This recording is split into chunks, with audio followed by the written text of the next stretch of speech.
All right, we're back with another 2019 college football team season preview and prediction. And this one is one that a lot of you guys have been waiting a long time to see.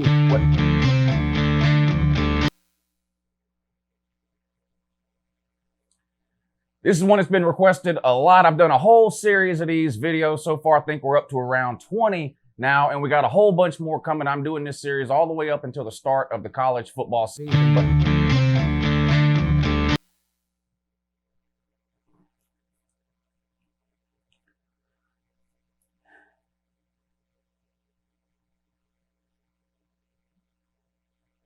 Doing a whole series of these videos right up until the start of the college football.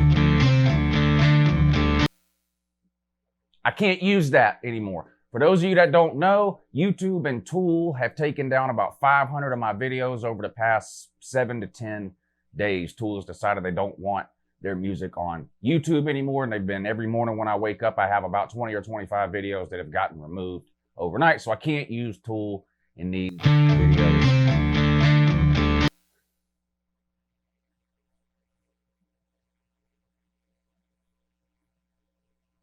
I can't use Tool in these videos anymore. But anyway, let's get on with today's preview, my Georgia Bulldogs.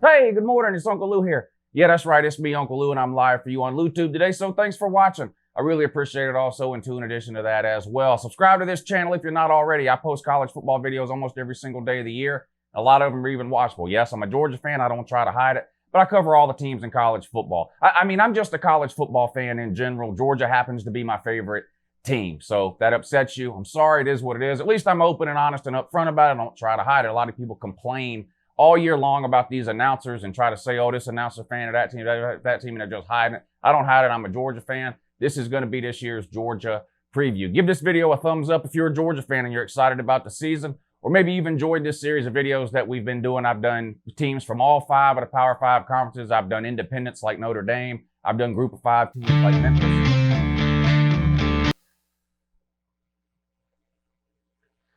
I've done group of 5 teams like Memphis, App State. I can't even damn concentrate now. Fuck it.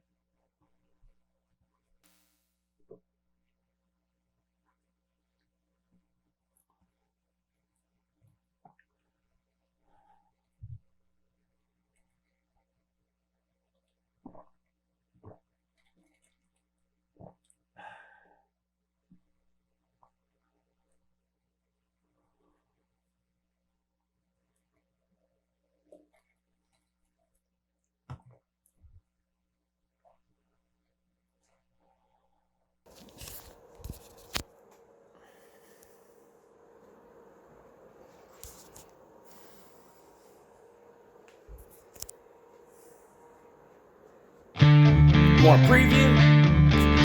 Here's a preview.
All right, we're going to do this the same way we always do it. We'll start off with a recap of last year's season. We'll talk about who Georgia lost, who they got coming back, some trends that have been going on with Georgia lately. Then we'll throw the schedule up on the screen for 2019, and we'll go through it game by game. And I'll try to pick a winner and a loser for every single game and come up with an overall regular season record for the Georgia Bulldogs and who they might beat and who they might lose to.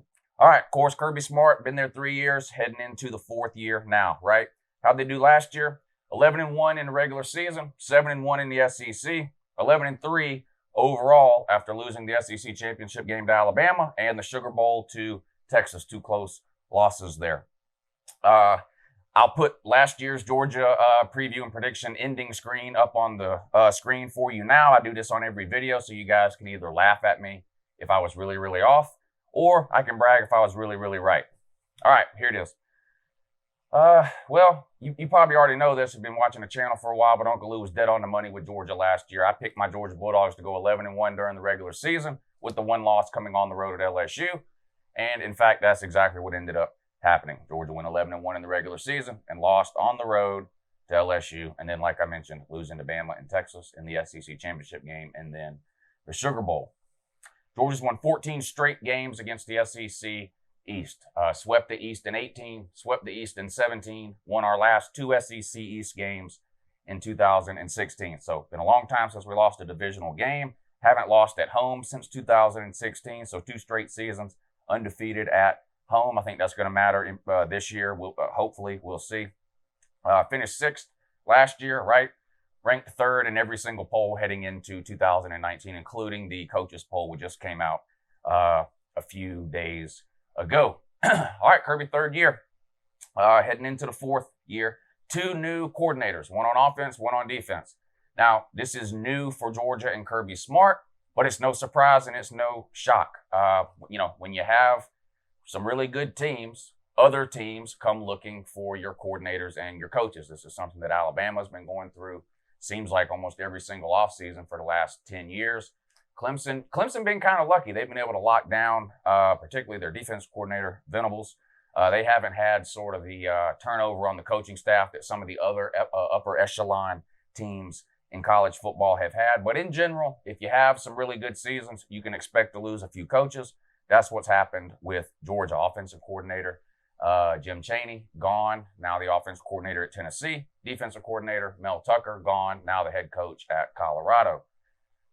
Kirby hired from within. Now, I'm not saying that's a good thing or a bad thing. I think there are positives to it, and I think there are some potential negatives. Start with the positives. Continuity. When you hire from within, the players that are already on the team automatically become familiar with the new coach because he's been there, right? It's not like you're having to learn new terminology. Most of the sets and formations and plays and schemes will be mostly the same, you would assume, since you're promoting from within. My worry, and this is a worry that I have that is sort of particular to Georgia and Kirby Smart. I'm not sure this would be as big of a worry at some other places. It's been a worry at Bama in the past, but my worry is that Kirby Smart's a very controlling coach. He's in charge. He's the man. He wants everyone to know it. Everyone does know it. My concern about hiring from within like this is that he is sort of just recruiting puppets, do-boys. I think coordinators should be allowed to do their job, particularly in Georgia's case, the offensive coordinator. Kirby is a defensive coach.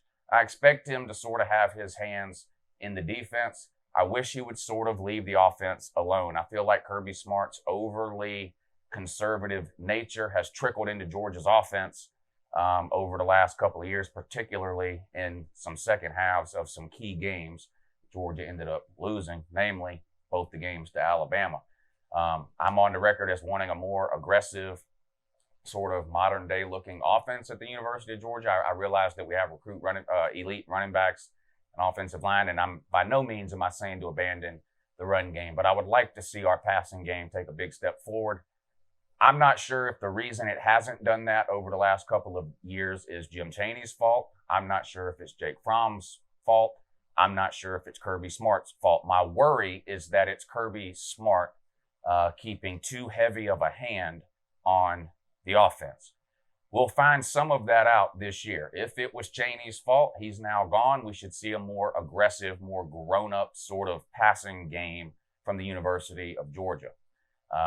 If we don't, it's either Kirby's or Fromm's fault. We'll have to figure that out. But in any case, Georgia was in a position where they could have gone out and gotten almost any elite coordinator, both on the offensive and the defensive side of the ball, that they wanted, and Kirby opted to promote from within. So I think there are some positives to that, but there are also some potential negatives, and we just won't know which side that's going to come down on until we start playing some football here. But I do have some concerns about that. Coley, offensive coordinator, promoted from within. Lanning, defensive coordinator, promoted from within. Talk about Georgia's recruiting here. It's no surprise to anybody that's been paying attention to college football over the last few years, but Georgia has recruited at an absolutely insane elite level since Kirby came to town at the end of the 2015 season. 2016 recruiting class, 6th in the nation. 2017 recruiting class, 3rd in the nation. 2018 recruiting class, 1st in the nation. 2019 recruiting class, 2nd in the nation. We're currently 5th right now in 2020. So set to have our 4th straight top 5 recruiting class. Really the only other team that has consistently out-recruited Georgia over that same period of time is Alabama, but it's been really, really close. We, of course, did beat them in 2018 when we had the first ranked class. But the point is, this year's Georgia team on paper will be almost all Kirby Smart players and will be one of, if not the most talented team that Georgia has ever had, at least on paper. If you go by just the recruiting rankings and the talent rankings that 24/7 puts out, Georgia's never had a string of 3 or 4 recruiting classes in a row, which is what makes up a team, right? You have to have 3 or 4 complete classes. You have to go back 3 or 4 complete classes to make up a current team. This is really Kirby's first complete team, and you're looking at recruiting classes of 6th, 3rd, 1st, and 2nd. Obviously, Georgia's in a good position again this year to have a pretty successful year. I think that's going to depend on a couple of different things, and we're going to talk about some of those things as we run through these positions. But we'll start with the offense. Quarterback Jake Fromm heading in now to his 3rd year. Of course, he didn't start out as the starter his freshman year, but we all remember Jacob Eason got hurt in the first game. He went down. Fromm came in. Georgia started 6-0 or 7-0 that season. Blew out Florida 42-7, and after that, there was just no way Kirby Smart could make a change back to Eason. I don't blame Kirby Smart for keeping Fromm. He was in a tough situation. I feel like he had no choice. He stayed with Fromm, and it's worked out okay for Georgia. But he's coming into his 3rd year this year. This should be a quarterback's best year, especially one that has NFL aspirations, because a lot of times they go pro after their junior year. I'm on the fence about Fromm in terms of whether he should go pro, whether he will go pro, and even whether he'll be successful in the NFL. But that's not really the point.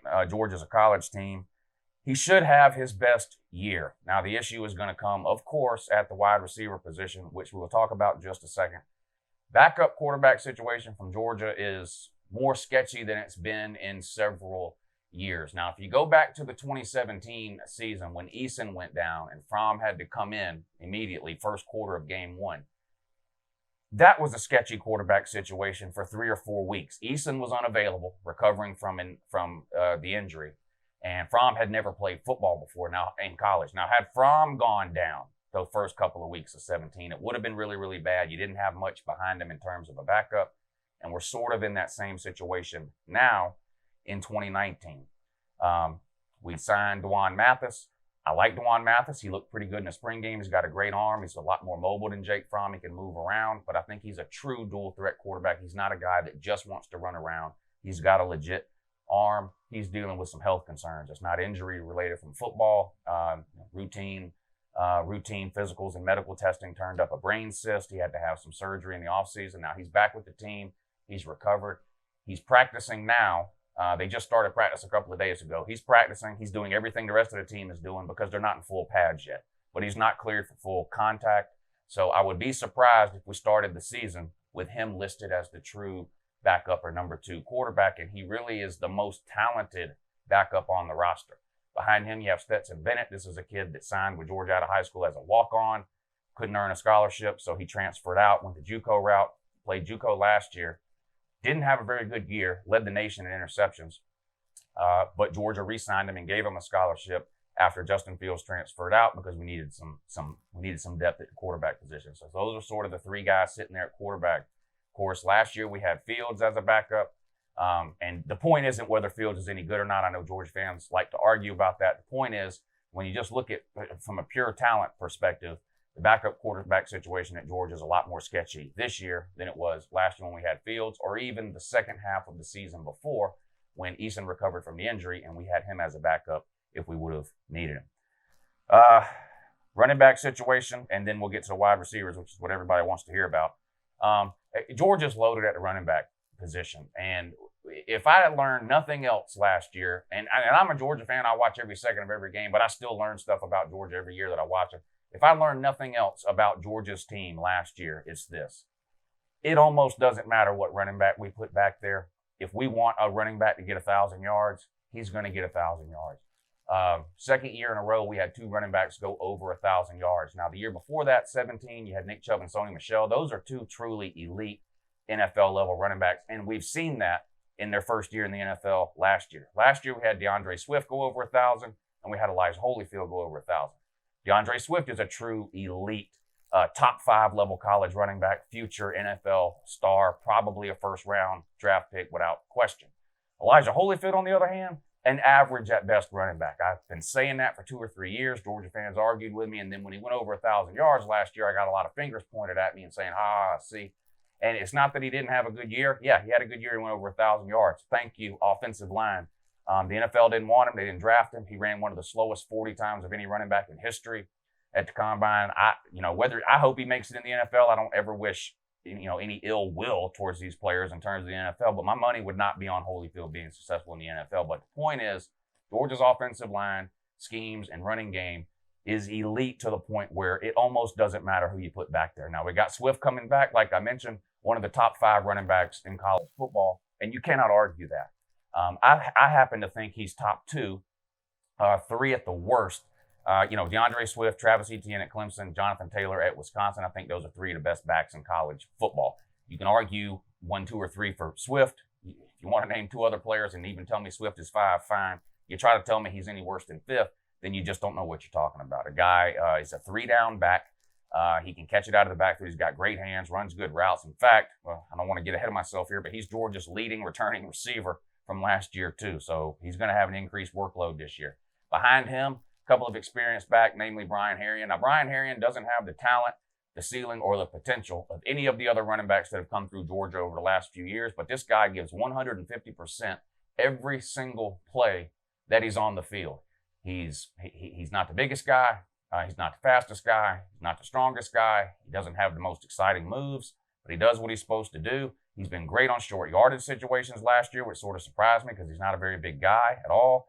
But he's been there forever. He's played every year that he's been there. He's a senior this year. I think he'll probably start the season as the number 2 back because of his experience and the workload that he already has. And it's not that he's not any good. He's just not as good compared to the elite level running backs that Georgia's been putting in the NFL lately. Now, you got a couple of question marks after that. Number 1, James Cook, true freshman last year, very undersized. The guy looked like a beanpole. I'll be the first to say it. He needs to get a lot bigger to survive in the SEC. Some rumors about him playing in the slot some this year.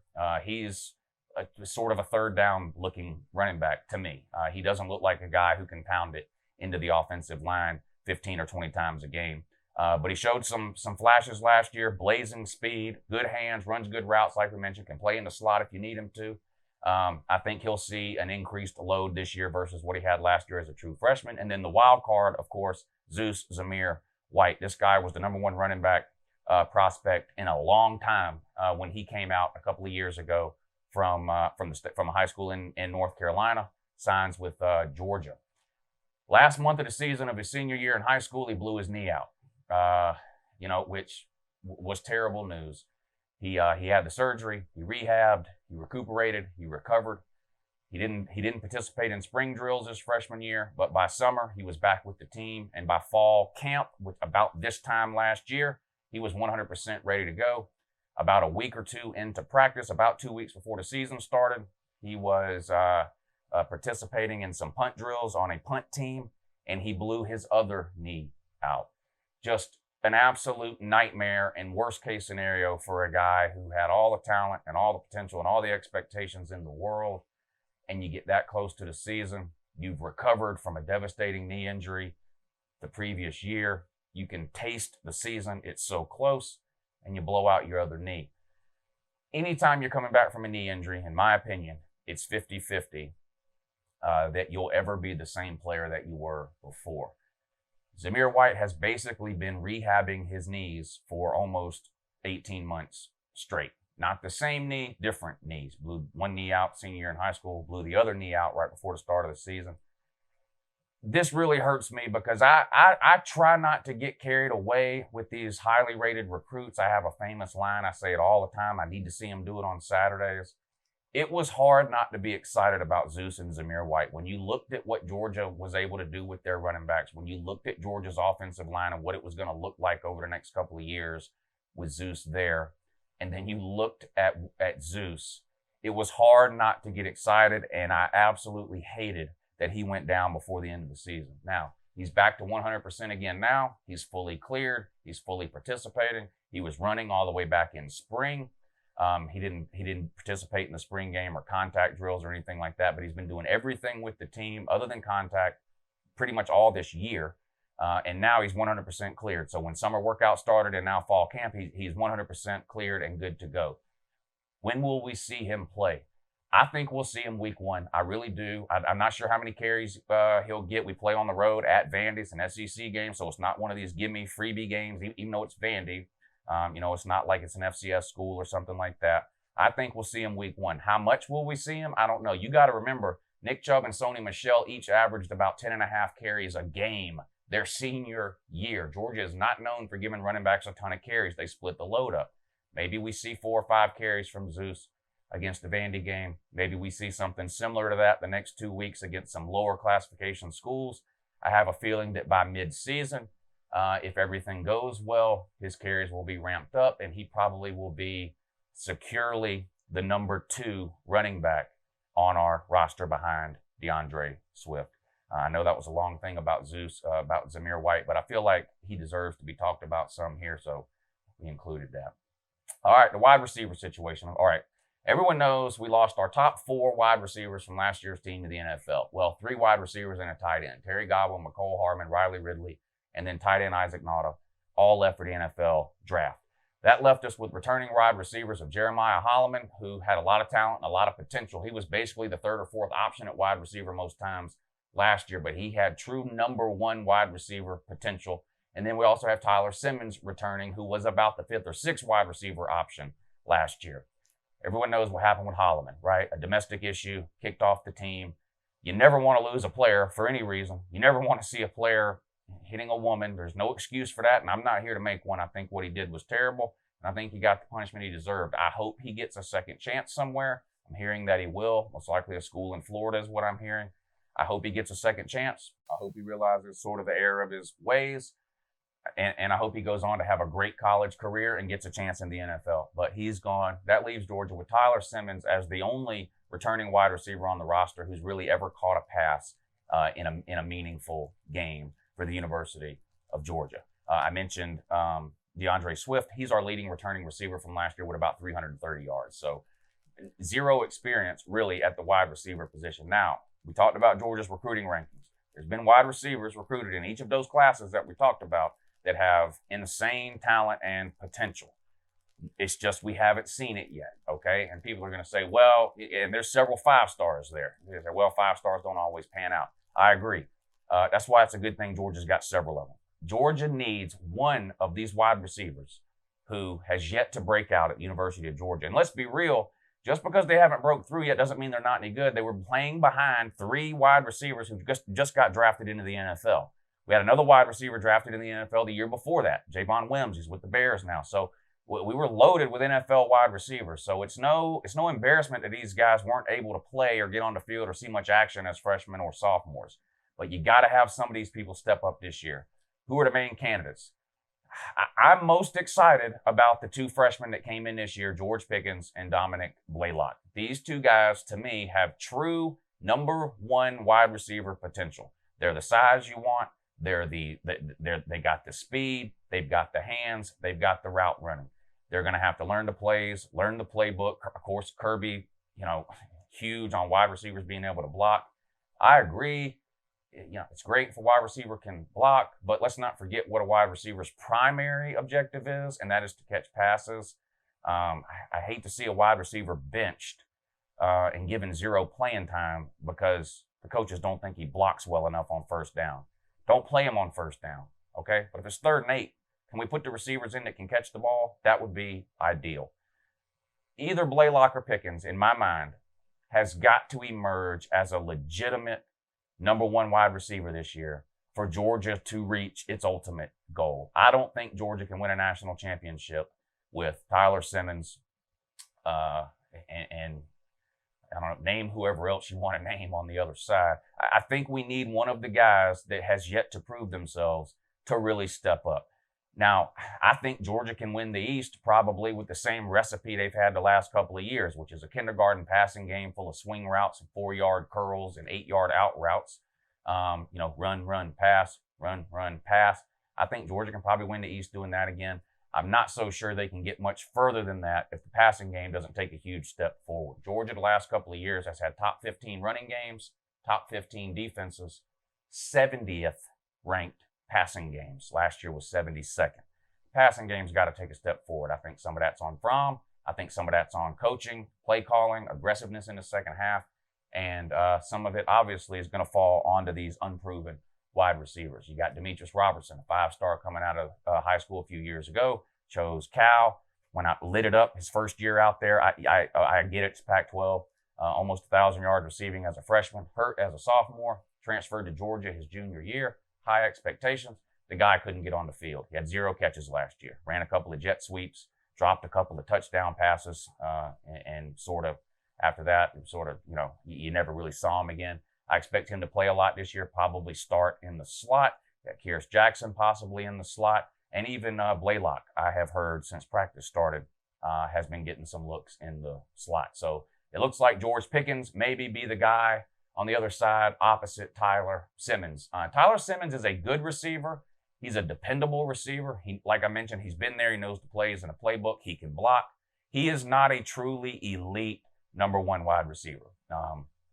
He's just not. I'm not knocking him. I like Tyler Simmons. I love Tyler Simmons now. He's the only returning receiver. We did bring in a couple of transfers that have a ton of college experience, although none at Georgia, right? Lawrence Cager out of Miami. A lot of drop passes at Miami, but let's be real, their quarterback play not exactly been great the last few years. Hopefully, he can make an impact because he's our most experienced wide receiver, even though he hasn't played any at Georgia. And tight end comes in from Tennessee, Eli Wolfe. He would have lost a starting job there. Not an elite tight end, but let's be real, Georgia really hasn't utilized. Georgia had an elite tight end for 3 years, Isaac Nauta. We acted like he was never there. We vastly underutilized him. That's why he's gone to the NFL. He knew he wasn't going to get drafted very high. He also knows or thought or assumed he wasn't going to get used at Georgia again. Why do that for the 4th straight year? So he bolted for the NFL. Charlie Warner returns. He was sort of wide receiver 1B or tight end 1B last year. He's back. I like him. Big guy, runs good routes, good hands. Not the fastest guy. Doesn't he's not going to blow you away, but a reliable like 3rd down target. Can make the catches when you need him to. So good to have him back. Offensive line, listen, I'm a Georgia fan. You don't have to take my word for it. You can read any of these preseason publications that rank position units across the different conferences and across college football. Georgia has either the 1st, 2nd, or 3rd best offensive line in all of college football, no matter which publication you look at. They're number 1 in the SEC in almost every single publication. Oregon has the number 1 offensive line in America in about half the publications. Georgia is number 1 in about the other half. Absolutely loaded. They returned 4 or 5 starters from last year. The only starter we don't return is the worst of the 5, center Lamont Gaillard. Now, he did a good job for us at center, but in terms of talent and potential, he had the least amount of talent and potential on the offensive line last year. You're talking about left tackle Andrew Thomas. This guy's probably the best player on our team. He'll be a top 5 pick in next year's NFL draft. He started as a true freshman. He's been absolutely dominant for 2 straight years at Georgia. He'll be dominant again this year at that left tackle spot. Probably the best left tackle in all of college football. and I expect him to be a top 5 pick. Isaiah Wilson, Ben Cleveland, Jamari Sawyer, Cade Mays. The list just goes on and on and on with 5-star offensive linemen. This is the best offensive line Georgia's ever had, period. And it's not close. We've got multiple 5-stars who will never see the field this year because they're too young, and there's other 5-stars ahead of them. As well as Georgia has recruited, the offensive line, they've recruited better at the offensive line position than any other position group on the entire team. What Sam Pittman has done with that offensive line is nothing short of a miracle, especially considering how bad the offensive line was when Kirby got there in 2016. It's completely turned that thing around. I have zero worries or concerns about the offensive line. I don't even have any injury concerns unless we were to lose 3 or 4. Even if we had 1 or 2 linemen go down, I'm not concerned. We're that deep at the offensive line. Defensive line, talk about the defense now. Defensive line, of course, the exact opposite. As well as Georgia has recruited, they have swung and missed on almost every single major defensive line target they have went after since Kirby took over in 2016. They finally got one of the big ones they were going after this past signing class, Trayvon Walker, and I think he will play a lot and play early and often. He's going to have to be good because the defensive tackle play over the last few years has not been stellar or elite. Now we have Tyler Clark back this year. This guy's got a ton of experience, but he seems to disappear at times. He sort of reminds me of Lorenzo Carter. Lorenzo Carter played outside linebacker, of course, but it was the same sort of thing. Like, you watch Tyler Clark play some games and he looks unstoppable. And then you watch him play in some other games, and before you know it, it's the third quarter, and you're sitting there going, is Tyler Clark even playing? Like, they haven't even called his name. He doesn't have any tackles. And, of course, everyone knows Georgia's struggles last year with tackles for losses and sacks. It was pitiful. I mean, there was no excuse for it. It was downright embarrassing how bad Georgia was at getting to the quarterback last year and stuffing the run behind the line of scrimmage. Almost dead last in the conference in both of those categories. It was just really, really bad. Bright spot on the defensive line, I'm really high on nose tackle Jordan Davis. Sort of raw last year, but this guy is just huge. Reminds me of John Atkins, who really should get a lot more credit than he does. You look at Roquan Smith's year he had in 2017 where he won the Buckers Award.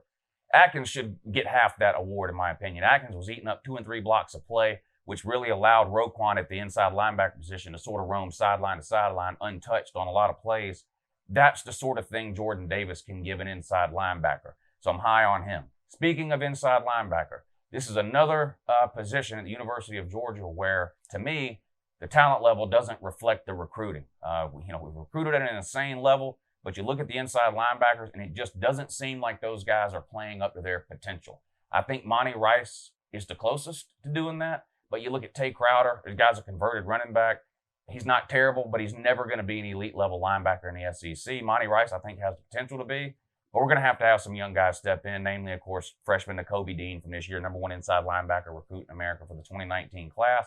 I expect him to play this year. How much, I don't know. Will he start week 1? Probably not. Kirby doesn't like to start freshmen on the defense unless he has to, but I think he'll play a lot, and it wouldn't surprise me if by midseason he's the best inside linebacker that we have.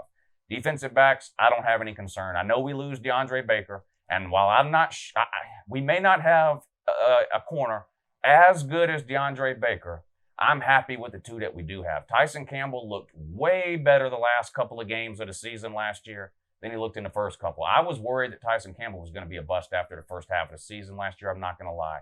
It seemed like he was always in great position with the receiver down the field, but he never turned his head around. If you guys watch Georgia football, you know what I'm talking about. But he would be running neck and neck with the receiver, but he never turned around. The ball would literally come right over his shoulder, into the receiver's hands. It was one of the most frustrating things to watch I've ever seen. You were yelling at the TV, turn your head around. He looked way better the last few games, and I'm confident that this year he'll live up to his potential. 5-star rating coming out of high school, the #1 or #2 corner, depending on what service you looked at, along with Surtain Jr., who's at Alabama and played great all of last year. So he needs to take a step forward. I think he will. On the other side, Erik Stokes reminds me of DeAndre Baker. No one recruited Erik Stokes out of high school as a 3-star. DeAndre Baker was a 3-star. I mean, I'm kidding when I say nobody, but the point is he wasn't one of these highly rated superstar guys that, all the top 40 teams in America were going after. Erik Stokes was our best defensive back last year. He absolutely locked some legitimate wide receivers down. He's back. I'm excited about him. Tyreke Mcgee's got a lot of experience, a sort of a nickelback type situation option for him. And again, with the freshmen coming in this year, you got Tyreek Stevenson and a couple of others. Absolutely loaded in the defensive backfield. Other than offensive line, defensive back is probably the position that we've recruited best at over the last 2 or 3 years. So overall, I think Georgia's set to have another good year on defense. I think Georgia's defense in 2019 is going to look more like it looked in 2017, which was really, really good, than it looked in 2018, which was good but not great. Georgia's defense took a step back in 2018 compared to 2017. I'm not sure if the defense will be quite as good as it was in 2017, but it will be very, very close. I expect Georgia to have a top 10 defense this year. Offensively, my only concern is the wide receiver position, and it's not a talent concern. It's an experience concern. It's a let me see you do it concern. We have a ton of options. One of them needs to step up. I don't care who it is. I'm not here to play favorites. I have a feeling it's going to be George Pickens. I mean, you're talking about a guy 6'3", 210, 215, whatever he is. If you built a wide receiver in a lab, he would look like George Pickens. He looks like a cross between Julio Jones, Calvin Ridley, and A.J. Green. He's what you want at the wide receiver position. We got to see him do it. That would be my pick. But again, I don't care if it's him, Blaylock, some of the sophomores or juniors, Tommy Bush, Kyrus Jackson, Matt Landers. I mean, the list goes on and on and on with these talented wide receivers. One's got to step up. That's it, just one. I'm not greedy. I don't need two. I'm okay with Tyler Simmons if he's the number 2 guy. Tyler Simmons as the number 1 is not ideal in my mind. Somebody else has got to step up. And I think we're okay at the slot with Blaylock. With D-Rob. He had to learn a new playbook last year, transition from soft Pac-12 where they play 15 yards off the line of scrimmage, a lot of zone coverage. He transitioned from that to the SEC where, these defenses are playing press man coverage, and D-Rob had trouble even getting off the line of scrimmage a lot of times, to be honest. I think he'll take a big step forward, and he'll look more like what he looked his freshman year at Cal. So I'm okay with everything there. We just need the one wide receiver to step up. And how can I forget Hot Rod? The best, listen, Georgia special team, we got best field goal kicker in America guy. Rose Bowl been played. How long has Rose Bowl been played? The Rose Bowl, isn't that the oldest bowl game? I think it is. I think the Rose Bowl has been being played since America was capturing all those airports back in the Revolutionary War. Hot Rod's the real deal. No concerns there. Jake Camarda comes back as the punter. Rocket leg. He's got to work on his accuracy and, sort of pinning the ball inside the 10, that kind of thing. But he's got a cannon for a leg. All right, let's put the schedule up on the screen. We'll go through it game by game like we always do. I'm going to give you a winner and a loser for every single game and do my best to try to explain to you what I'm thinking. All right, I've never picked Georgia to go 12-0 ever. Last year was as close as I came when I picked them to go 11-1 with a loss at LSU. And, of course, that's what happened, 11-1 with a loss at LSU. Let's see what they can do this year. Start out on the road at Vandy. SEC game, week 1. Now, we've got experience in the most important position heading into when you have to play a conference game on the road, week 1, quarterback. It doesn't matter what you think of Jake Fromm, whether you think he's the greatest quarterback of all time or the worst. It doesn't matter. This guy's got 2 full years of experience. That's what you want week 1 if you've got to play, anybody other than one of these directional schools. Ask Miami if they wish they had an experienced, capable quarterback heading into their week 1 matchup against Florida. They would feel a lot more comfortable. A lot of trash talking on this channel, so you won't get any of them to admit it in the comments section. But trust me, Miami would much rather have a quarterback coming into their 3rd year as a starter who looked really, really good in his first 2 years than they would trying to juggle and decide between N'Kosi Perry, who can't complete 50% of his passes, and Tate Martell, who's never started a college game. And it's so bad, it's a 3rd guy, Jaron Williams, that nobody outside of the Miami fan base has ever even heard of. So the point is, if you got to play on the road in a conference game week 1, you can have some question marks, but if you have an experienced quarterback, that makes you feel a lot better. Makes me feel a lot better. Know what else makes me feel better? It's Vandy. Not here to trash talk Vandy. Jared, good morning, sir. Loyal Vandy fan here on the channel. You know I respect you. Beat Vandy by 28 points last year. It wasn't close. Beat them bad the year before. It wasn't close. I know we got to play them there. Vandy has probably one of the least amount of home field advantages in all of the SEC. I think Georgia goes on the road week 1 and gets a win. The next 2 games are against lower classification schools, Murray State and Arkansas State. These 2 games is when Georgia's got to figure everything out, in my opinion. Week 1, it wouldn't surprise me if Kirby goes with experience everywhere. Tyler Simmons at one wide receiver position, another one of the returning guys at the other. You won't see a lot of freshmen on defense probably, at least early in that game. But week 2 and 3, I think that's when things will start to get figured out at the wide receiver position, at some of the linebacker positions. a couple of spots on the back end, the defensive line with Trayvon Walker. Offensively, I don't see any reason why every single receiver on our team shouldn't get at least 5 to 10 reps with the first team offense during each of these games and find out which one of these wide receivers steps up during game time, which one is a gamer. And then, of course, we got the big non-con game on this year's schedule, the home game against Notre Dame. Round 2 of a home-and-home that Georgia scheduled with Notre Dame. Round 1 was back in 2017. We went on the road to South Bend to play. That was actually Jake Fromm's first start. It was week 2 in 2017. So we talked earlier, Eason was the starter in 2017. He went down week 1 against, I believe it was Appalachian State. He goes down. Fromm takes over for him against Appalachian State. Georgia gets the win. Fromm's first start was the very next week on the road at Notre Dame. Georgia went up there and won a tight game, a close game. Notre Dame, of course, undefeated in the regular season last year at 12-0. A little bit of smoke and mirrors, though. Not that Notre Dame's not a good team, but when you looked at Notre Dame's schedule at the beginning of last year, it looked brutal. I mean, they had Florida State on there. They had Southern Cal on there. They had Virginia Tech on there. All 3 of those teams fell off the map unexpectedly in 2018 and pretty much handed Notre Dame 3 wins that heading into the season, you thought Notre Dame would have to fight to get. Show up in the playoffs, get ran out of the building by Clemson.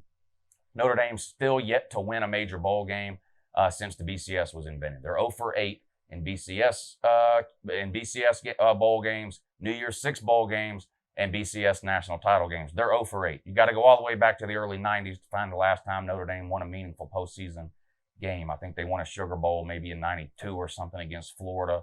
You got to go back to 88 or 89 before that when they won a national title. But since the BCS started, they've just been absolutely pitiful in the postseason. I think Georgia gets a win here at home against Notre Dame. If you've been listening during the offseason, I know a lot of you don't, to the live shows and things like that. Anytime somebody asks me about Notre Dame, I say the same thing. Sometimes you just have a feeling about something, and I just have a feeling that this game's not going to be close. I just have a feeling this is going to be sort of Georgia's coming out party with some key names and pieces that the rest of the country may not be familiar with, but Georgia fans are. Zamir Wyatt, one of these wide receivers. A couple of defensive guys, Nolan Smith. We didn't even talk about him when we talked about the defense. #1 recruit in America, outside linebacker. I just have a feeling this is a home game at night. I don't think Notre Dame can come into that environment and get a win. I like where this falls on the schedule for Georgia. 2 nobodies the week before and then a bye week after. So you can put everything you have into that Notre Dame game. I think Georgia gets a big win and wins that game by probably 3 scores or more, somewhere in the 17 to 24 point range. It would not surprise me, not because I think Notre Dame's a bad team. I just think Georgia is going to show up that week with a point to prove, and I think they're going to be successful. Georgia starts out 4-0 heading into their first bye week. You go on the road at Tennessee. Beat them by 26 last year. Beat them 41-0 the year before that. I do think Tennessee will be a better team in 2019 than they were in 2018. Jeremy Pruitt was first-year head coach last year. You're going to have some bumps in the road anytime you hire a first-year head coach. Plus, talent-wise, Tennessee just wasn't where it needed to be last year. It may be a little bit more talented this year, definitely more experienced this year. Not enough to beat Georgia, though, I don't think. I do think this will be a closer game. What was it last year, like 38-12? The year before was 41-0. I don't think it will be that one-sided of a game, but it wouldn't surprise me to see Georgia win this one maybe in the 10 to 14 point range. We got to play them there. They have a great home field environment when Tennessee is in the game. So the goal when you're playing at Tennessee is to try to get a couple of a score lead, early in the second half, sort of calm that crowd down. If this game for some reason is close into the fourth quarter, I'm going to be worried for obvious reasons. The last time this game was close into the fourth quarter is one of the most devastating losses I've ever witnessed, that Hail Mary in Athens from 2016. And the longer Tennessee hangs in that game, the louder the crowd gets, and it just becomes an iffy situation. I've done a Tennessee preview already, so you already know which way I'm headed, but I think Georgia goes on the road and gets its second SEC road win of the season. And that puts them at 5-0. Then Georgia comes back home and plays South Carolina. South Carolina may be a better team this year than they were last year. I'm not convinced on that yet, but they may be a little bit of a better team. They're going to have a worse record than they had last year. Their schedule is just absolutely brutal. They were very loud last offseason heading into the start of the season. Georgia played them week 2 or 3 in Columbia. They spent all offseason. They had that game circled. They were going to beat Georgia. It was a done deal. Georgia showed up in Columbia and just absolutely ran them out of the building. Their schedule is just insane this year. They play Alabama, Clemson, Georgia, Texas A&M, Florida. Those are all top 15 teams. Half their schedule almost is top 15 teams. So, yeah, South Carolina could be better than they were last year, but they're going to have a worse record. They're not winning in Athens. I don't see it happening. We beat them by 24 points last year. I don't think anyone would be surprised to see a 45-20 type of game here. I think Georgia wins at home against South Carolina 6-0. The last half of this schedule is not easy. It's not easy at all. Kentucky, yeah, they lose Benny Snell and Josh Allen. They had the best year last year that they've had in probably 40 years, right? I don't think they're falling off the cliff as much as a lot of people think they will. Stoops has surprised me there with the job that he's done and the product he's been able to put on the field, considering what he's able to recruit. I think he gets the most out of the talent that's available to him. I just feel like if Kentucky was going to beat Georgia, it would have been last year when it was in Kentucky. Kentucky was red hot at that time. I mean, if Kentucky had beat Georgia in that game last year, Kentucky would have won the East. That's how hot they were. And again, Georgia went in there and it was never really a competitive game. Georgia ended up winning by 17. Kentucky couldn't run the ball, and first-year starter Terry Wilson really struggled at quarterback. Now, I think he'll be better this year, and I think Kentucky's going to need him to be a lot better because you're not going to be able to just rely on a Benny Snell. I like your running back situation, but I think it's more of a committee approach this year, and no one guy is as good as Benny Snell was, in my opinion, and no one on your defense is as good as Josh Allen was. Now, you got some talent over there. Like I said, I'm higher on Kentucky than most other people are. I don't see you winning this game in Athens. Georgia's schedule is favorable in a couple of key games here. This Kentucky game is one of them. Again, Georgia's got a bye week the next week to rest up. I think they get another big win here at home over Kentucky. Bye week, and then, of course, the cocktail party against Florida. I've already done the Florida preview, so if you've seen that, you know which way I'm going here. Will Florida be better or worse this year than they were in 2018? There are a lot of people that I've been hearing from for the last few months that think Florida is in for a rough season, like a 7-win type season. I don't see that, and I hate Florida, and I don't think Dan Mullen is an elite-level coach, and I don't think Felipe Franks is an elite-level quarterback. I've got some questions, a lot of them, about Florida's offensive line. I think defensively they're still better than they are offensively, and defensively they'll probably be pretty good. So I don't think Florida is falling off and going 7-5 or something like I see a lot of people saying, but I don't think they can beat Georgia. I just don't see it happening. The offensive line is midway at best in terms of offensive lines in the SEC. You've got some pretty good skill position players on the outside at wide receiver, and P. Ryan is okay at running back, but I don't think, despite the numbers, I don't think P. Ryan is even a top 5 running back in the SEC. I just don't, and I don't trust Felipe Franks against good defenses. And if you look at his numbers from last year, that bears itself out. He didn't play well in big spots last year, famously getting booed off the field on multiple occasions in multiple games last year at home. The South Carolina game and the Missouri game. Of course, they played Missouri after Georgia. Missouri absolutely blew them out. Franks was getting booed off the field in the second half. Come out the next week with another home game against South Carolina. It's not looking good again. South Carolina gets a lead at halftime. Franks is getting booed again. Florida ends up coming back to win that game. Frank scored a touchdown in the second half, runs up to his own fans in the crowd and gives them one of these. It was hilarious to me. Then you go out and beat half a Michigan team to finish your year out, and all of a sudden Felipe Franks is the best quarterback Florida fans have ever seen. I'm not buying it. Obviously, he got a little bit better under Dan Mullen than he was the previous year. I don't think he's an elite-level quarterback. I just don't. This game will be close. This game probably scares me the most or the second most of any game on this schedule. Just because it's Florida. I'm 40 years old. I've watched a lot of good Georgia teams go down to Jacksonville and get beat. So this game always scares me. I don't think we're going to beat them by 3 scores again. I don't think this will be a 19-point game. I think this will be a pretty close game. Maybe less than 10 points. But I think Georgia comes out on top and gets its 3rd straight win over Florida. This is a streaky series. Georgia won 3 in a row. Then Florida won 3 in a row. Now Georgia has won 2 in a row. I think they make it 3. Georgia's undefeated heading into a home matchup against Missouri. Now, the Missouri preview is coming out soon. I do not think Missouri is a top 10 or top 15 team, but they may be ranked in the top 15 when this game is played. Missouri is going to start 7-0, possibly 8-0. Their schedule is pitiful. The first half of the season is absolutely the best team they play in the first 7 or 8 weeks of the season is South Carolina. Missouri with Kelly Bryant at quarterback could easily be 6-0, 7-0, 8-0.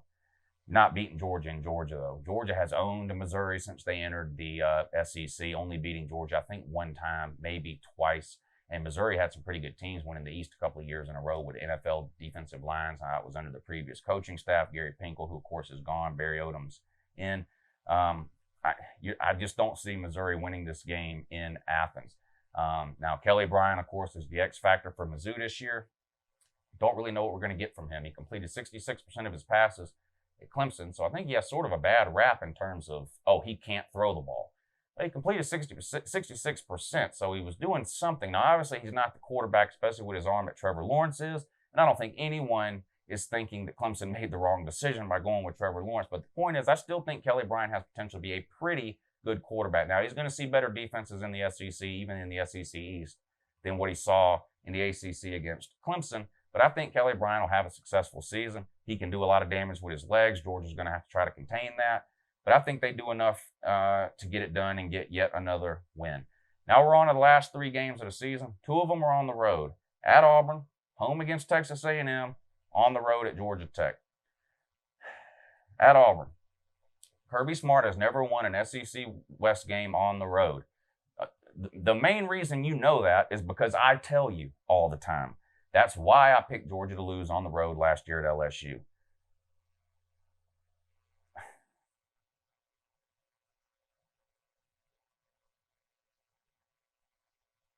I'm not high on Auburn this year. They've got issues, well, maybe not issues, but questions at the quarterback position. Is it going to be Bo Nix? Is it going to be Joey Gatewood?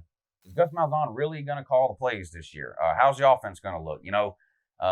Joey Gatewood, Bo Nix. Last year all offseason, returning an NFL defense, great defensive line, skill position players out to yin yang at wide receiver, fastest player in college football, 3 or 4 running backs, that are all really, really good. Jared Stidbaloney, 2nd year under Gus Malzahn. This is the year. And it was one of the worst years we've seen from Auburn in a while. Now, this year, you return that same NFL defensive line. You got questions galore on the offensive line. You don't know who's starting at quarterback. Your wide receivers are pretty good, but who's going to throw them the ball? And your running back situation, just forget it. They're not that good. They're just not. You blame it on the offensive line. Those are not elite level running backs that Auburn has. They're just not. Auburn is nowhere near as good, in my opinion, in 2019 as LSU was in 2018. They're just not. Eventually, Georgia's going to win a game against the SEC West on the road. And the smart money would say that that game is going to be against Auburn, a team that has only beat Georgia 4 times in the last 15 matchups. Okay? So in the last 14 years, we played Auburn 15 times because we played them twice one year. In the last 15 games against Auburn, Georgia is 11-4. About to be 12-4. Georgia goes on the road and gets a win against Auburn, Kirby Smart's first SEC road win. Georgia is sitting at 10-0 with 2 games to go. Home against Texas A&M. I think Texas A&M has a lot of similarities to South Carolina, with the exception of they have a lot more. They're a better team. Texas A&M is a much better team, in my opinion, than South Carolina. They definitely have a way better coach.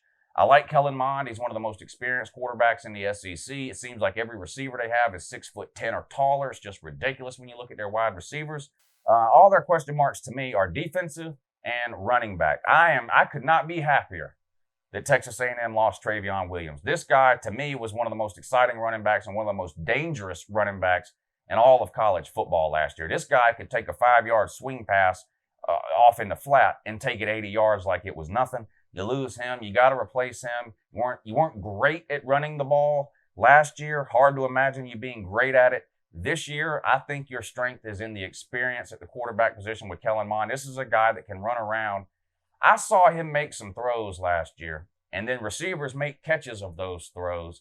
When he threw the ball, you would have said to yourself, well, this is an interception, or there's no way this is getting caught.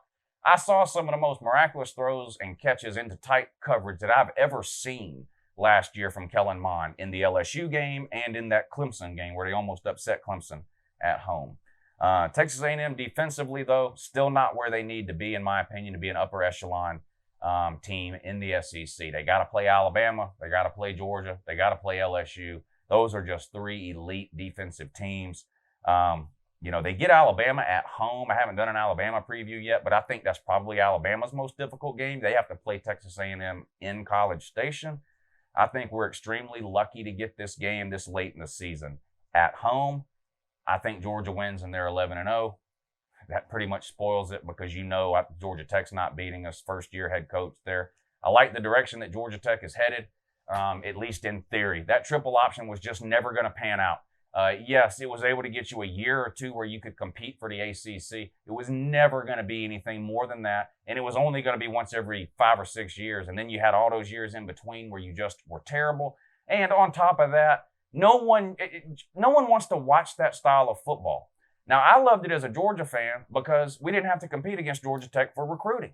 No elite offensive players ever even looked at Georgia Tech when they ran the triple option offense. Now that they're going to more of a pro-style attack or grown-up spread-type offense, I think Georgia Tech year in and year out will get at least 1 or 2 of those players out of the state of Georgia that before they had absolutely no chance of getting. They still need a lot of work defensively, and they're pretty much going to have to flip their entire roster over in terms of the offense because every offensive player they had on the team was recruited to run the triple option, and those players just can't run what Georgia Tech is going to be running now. I think Georgia Tech's in for a rough year this year. They're definitely not beating Georgia. That's no trash talk. Like I said, I wouldn't say I'm worried about Georgia Tech, but I was much more comfortable when they had Paul Johnson running the triple option because I just felt like we never needed to worry about him. There could be a year here and there, 3 or 4 years down the road once they flip that roster over where Georgia Tech ends up putting pretty good teams on the field. We'll see. But anyway, I might not even read the comments of this video because I know, oh, he's a Georgia fan. Of course, he said 12-0.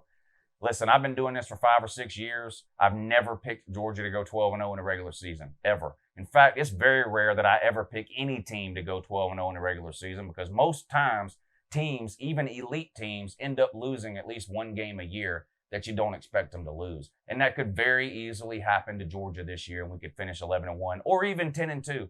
But I'm going with 12-0 for this year. Veteran quarterback, best offensive line in America, elite running backs, 2-3 deep at the running back position, talented wide receivers, although completely inexperienced. That's the issue, right?